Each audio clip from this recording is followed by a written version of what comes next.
પ્રકારની અસામાજિક પ્રવૃત્તિઓ ઉદ્ભવી રહી છે તો પોલીસ દ્વારા કડકમાં કડક હાથે કાર્યવાહી તો કરવામાં આવે છે.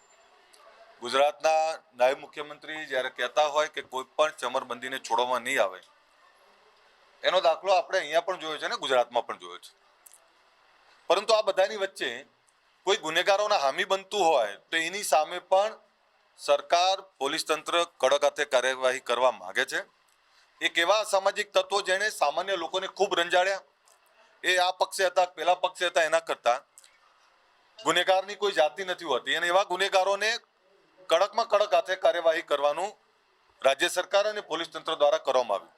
પરંતુ એમાં પણ કેટલાક ભ્રષ્ટ અધિકારી કર્મચારીઓ દ્વારા ક્યાં બીજી રીતે ગુનેગારોને છાવરવા માટે એમને મદદરૂપ થવા માટેનો પ્રયત્ન કર્યો હોય એ ધ્યાનમાં આવતા એવા સામે પણ કાર્યવાહી કરવી એવી અમારી માંગણી હતી. અને માંગણી એ પાટણના હિતમાં ગ્રાહ્ય રાખવામાં આવે છે. અમે હજુ સ્પષ્ટપણે એવું માનીએ છીએ અને પાટણના એસપી સાહેબ અને વહીવટી તંત્ર, પોલીસ તંત્રને અપીલ કરીએ છીએ કે કોઈ પણ સમાજનો કોઈ પણ વ્યક્તિ અસામાજિક ગુંડો સામાન્ય લોકોને ડરાવવાનો, ખંડણી કરવાનો પ્રયત્ન કરતો હોય, સામાન્ય લોકોને હેરાન કરવાનો પ્રયત્ન કરતો હોય તો એવા તમામ લોકો સામે કાર્યવાહી કરો. પરંતુ આપણા વિભાગમાં રહેલા લોકો પણ એવા ગુનેગારોના કોઈ હામી ના બને એનું પણ ધ્યાન રાખો. 23 તારીખે એક સંમેલન જે અમે રાખેલું એ ન્યાય માટેનું સંમેલન હતું, પરંતુ એમાં હું ફરીથી આપને કહું કે કોઈની સામેનું સંમેલન નહોતું. આ ગુનેગારને સજા 100% થવી જોઈએ, પણ એમાં કોઈ નિર્દોષ દંડાતો હતો, એ નિર્દોષ માટેની વાત છે.